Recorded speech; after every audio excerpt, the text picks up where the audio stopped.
The photograph is small, no larger than a hand, mounted on stiff, yellowed cardstock that smells faintly of dust and old glue. At first glance, it is precisely what one would expect from an 1889 studio portrait. A woman seated upright on a carved wooden chair, her posture disciplined, her expression calm to the point of indifference.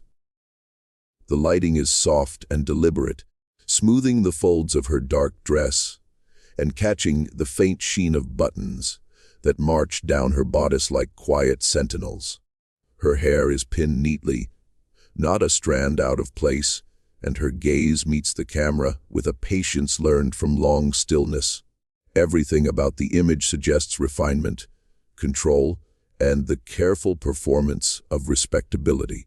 It is only after a moment, sometimes longer, that the unease begins. The eye drifts, as it always does, toward her hands. One rests lightly in her lap, fingers relaxed, almost tender. The other lies turned just enough to expose her wrist. There, half concealed by lace, is something that does not belong. It is too deliberate to be accidental, too precise to be ignored. Not a bracelet, though it circles the wrist. Not a watch, though it bears a form and weight that suggest purpose. It appears metallic, dull rather than polished, fitted so closely to the skin that no space remains beneath it. The longer one looks, the more it seems less worn and more attached. The strangest part is not its shape, but the way the woman's skin meets it. There is no irritation, no mark of pressure, no sign she wishes to hide it. Instead, her wrist is offered forward, subtly but unmistakably, as if the object were the true subject of the portrait and her face merely an afterthought. The lace does not obscure it so much as frame it. The photographer saw it. Of that, there can be no doubt. Once noticed, the object becomes impossible to forget. It draws the gaze back again and again, radiating a quiet wrongness that the stiff elegance of the portrait cannot contain. The room around the viewer feels colder. The silence stretches. And somewhere, in the fixed calm of the woman's eyes, there is the unsettling impression that she is no longer the one being observed.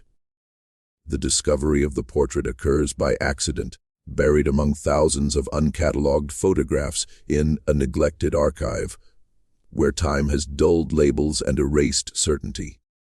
It is first noticed not because it stands out, but because it blends in so perfectly with its surroundings, a seamless fragment of the late 19th century preserved in sepia and shadow.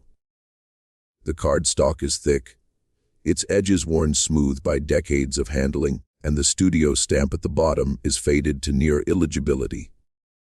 At a casual glance, it appears indistinguishable from countless other portraits of the era, each capturing a moment of posed dignity meant to outlast its subject. The elegance of the woman is immediately apparent, her posture composed, her attire immaculate, reflecting the rigid social codes of 1889, where restraint was both virtue and armor. Those who first examine the photograph are drawn to its craftsmanship. The lighting is expertly controlled, illuminating the subject's face without harshness, suggesting a skilled photographer and a well-appointed studio. Her dress, dark and finely tailored, signals respectability rather than wealth, and her expression is serene, almost detached, as though she understands the solemn bargain being made between subject and lens. There is nothing theatrical in her pose, no overt emotion to arrest the viewer, and yet the image holds attention longer than expected. It invites admiration rather than curiosity, offering the comforting illusion of familiarity that comes with historical artifacts carefully preserved and safely distant. At this early stage, the portrait is discussed in neutral terms, appreciated for its balance and period accuracy. It is placed on a table alongside others from the same decade, grouped by date and location, and briefly considered as a potential example of middle-class Victorian studio work. The woman's face is noted for its clarity, her gaze for its steadiness, but nothing about her seems unusual or troubling. The archive staff remark on how well the photograph has aged, how little it has deteriorated compared to others of similar origin, as though it has resisted time more stubbornly than expected. The unease begins subtly, almost imperceptibly, not as fear but as distraction. Someone lingers over the image longer than necessary, their attention drifting from the woman's face to her hands. It feels like an idle observation at first, the natural wandering of the eye, yet it creates a pause that is difficult to explain. The photograph is lifted again, held closer to the light, admired anew for its detail. Still, the prevailing impression remains one of elegance and composure, a quiet testament to a life carefully presented for posterity. The portrait is returned to the table, catalogued under a provisional reference, and set aside without urgency, carrying with it a faint, inexplicable sense that something has been overlooked. The shift from admiration to concern begins when the portrait is examined with intention rather than casual interest. What was once dismissed as a trick of shadow or a fold of lace now insists upon scrutiny, drawing the eye back to the woman's wrist with a quiet persistence. Under magnification, the object encircling her skin reveals edges too clean and symmetrical to be ornamental in the Victorian sense. It lacks the flourish common to jewelry of the period and bears no engraving, gemstone, or decorative clasp. Instead, its surface appears smooth and uninterrupted, as though fashioned for utility rather than display. The material is difficult to identify, neither gleaming like silver nor darkened like iron, and it reflects light in a way that suggests age without corrosion. Initial theories are offered and discarded with growing discomfort. It is not a mourning band, despite its somber appearance, as those were typically wider and worn with a specific cultural intent that this object does not match. It is not a medical restraint or support, as its size and placement would render it useless for such purposes. Watches of the era are quickly ruled out, lacking both face and chain, and no known fashion accessory of 1889 conforms to its form. Reference texts are consulted, and collections from museums are compared, yet nothing aligns. The object exists outside the established language of the time, an anomaly embedded within an otherwise impeccable historical context. What unsettles observers most is not merely the object's unfamiliarity, but the way it is worn. It sits flush against the woman's wrist, without slack or visible fastening mechanism. There is no sign that it could be removed easily, no hinge or clasp discernible even under close inspection. The skin beneath it appears unbroken, neither bruised nor scarred, suggesting prolonged contact rather than recent attachment. This raises questions that cannot be comfortably answered, particularly given the era's rigid conventions regarding bodily adornment and propriety. As attention fixates on the wrist, the rest of the portrait seems to recede, as though the photograph itself resists being understood as a whole. The woman's calm expression takes on a new quality, no longer simply composed but guarded, as if concealing knowledge withheld from the viewer. Her posture appears less formal and more deliberate, her stillness no longer passive but imposed. Those studying the image report a growing sense of imbalance, an impression that the photograph is no longer a neutral record, but a carefully staged presentation of something that defies explanation. Documentation from the studio offers no clarification. The photographer's ledger lists the subject only by surname and date, with no mention of special circumstances or unusual attire. This omission feels intentional rather than accidental, deepening the sense that the object was meant to be seen yet never explained. As certainty erodes, the portrait ceases to be an elegant artifact and becomes instead a quiet provocation, challenging established knowledge and inviting interpretations that feel increasingly dangerous to pursue. Search for context expands beyond the photograph itself and into the brittle paper trails of the late 19th century, where names blur and dates contradict one another. Records connected to the studio are unearthed from municipal archives, trade directories, and personal ledgers kept by clerks who could not have imagined their notes would one day be scrutinized with such intensity. At first, nothing seems out of place. The studio operated within a narrow window of years, catering to a modest clientele and advertising tasteful portraiture for families, couples, and individuals. Yet as the list of names grows longer, an unsettling pattern begins to emerge, subtle enough to evade immediate recognition. Several women photographed at the studio appear in census records only once, vanishing from official documentation shortly after their portraits were taken. Their addresses change abruptly, then disappear entirely, as though their lives were abruptly interrupted rather than gradually altered by marriage or relocation. Death records offer little clarity, lacking entries that would account for such absences. In some cases, the women are noted in church registries as present one year and inexplicably absent the next, without mention of burial, scandal, or departure.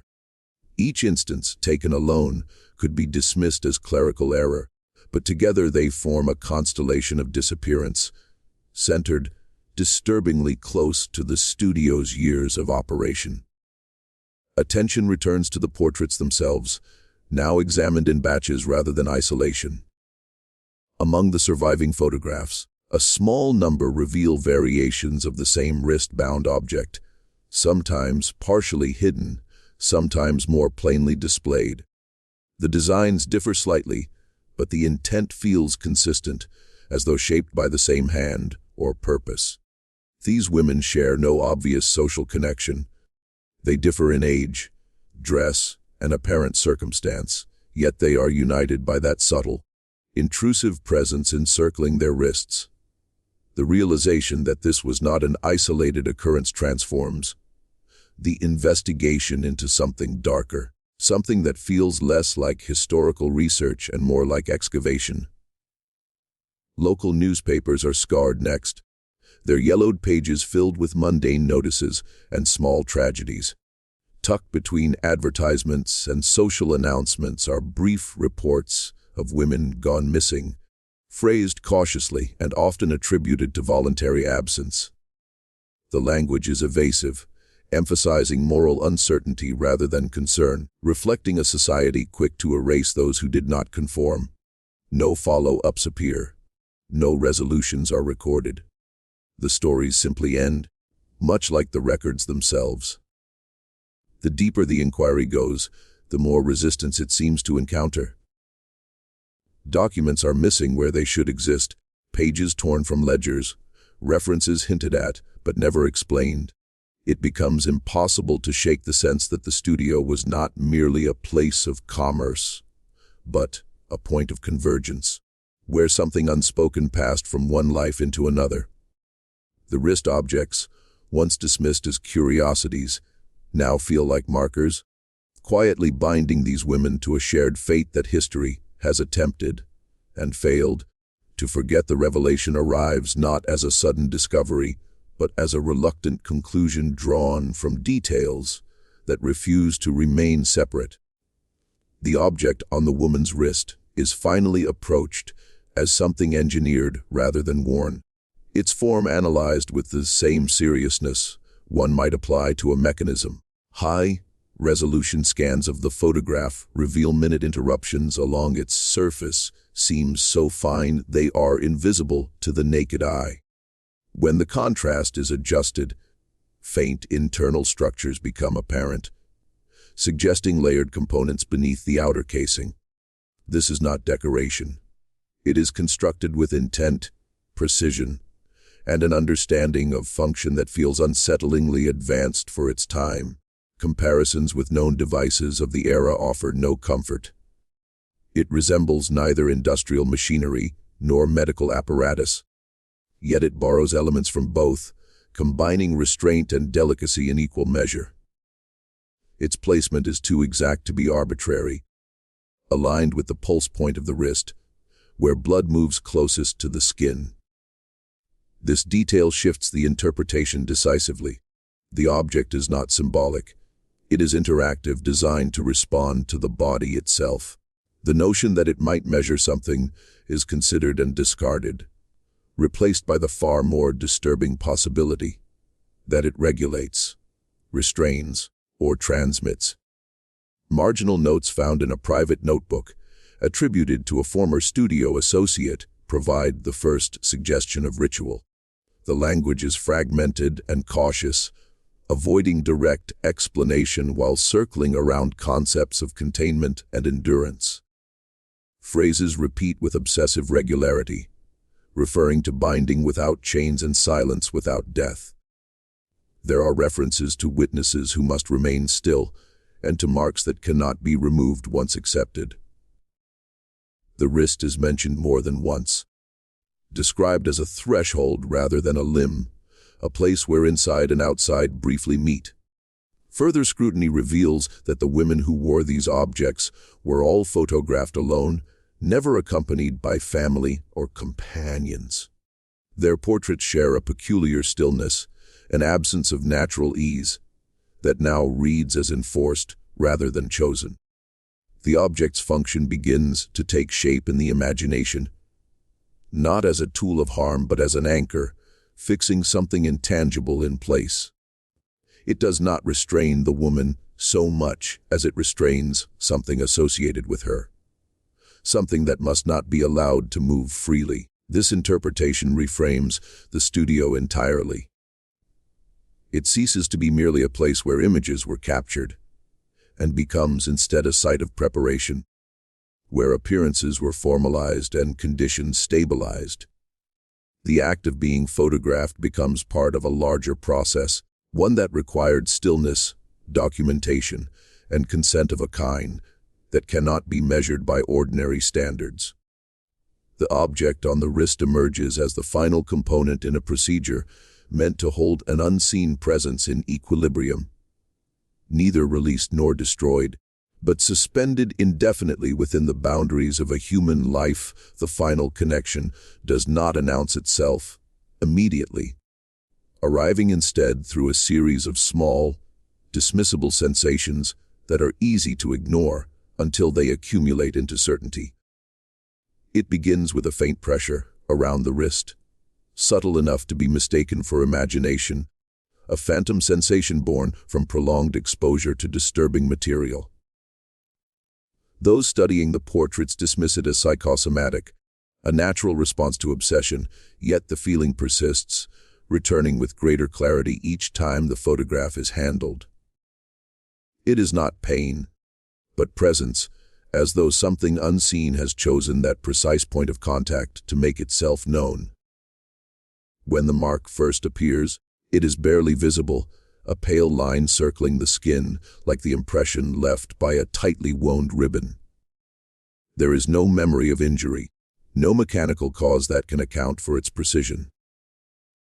Over hours, the line darkens slightly, taking on the same muted tone as the object in the photograph. Measurements confirm what instinct already suspects: the circumference matches exactly, down to the millimeter. The resemblance is too precise to be coincidence, too faithful to be explained away by stress or suggestion. Sleep offers no escape. Dreams become structured and repetitive, filled with still rooms, heavy curtains, and the sound of a camera shutter closing with unnatural finality. In these dreams, stillness is not imposed but required, and movement carries consequences that are never fully revealed. The sense of being observed intensifies, accompanied by the certainty that observation is reciprocal. What was once a passive act of study becomes a dialogue, silent, but exacting. The realization dawns gradually and with a kind of dreadful logic. The object was never meant to be unique, nor was it limited to its original era. It functions as a pattern rather than a relic, one that reasserts itself when conditions are met. Attention, proximity, and understanding act together as an invitation. By recognizing the device's purpose, by reconstructing its meaning, the observer completes an unfinished circuit. The women in the photographs were not victims in the conventional sense, but participants in a process designed to transfer responsibility forward through time. As the mark deepens, it brings with it a profound sense of obligation. The impulse to remove it never fully forms, replaced instead by an awareness that removal would constitute a breach rather than a liberation.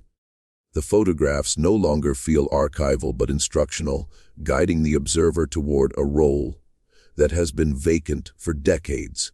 The cycle closes not with violence or spectacle, but with acceptance, as the present quietly inherits a burden deliberately passed down from 1889, ensuring that what was bound remains bound, at the cost of one more willing wrist.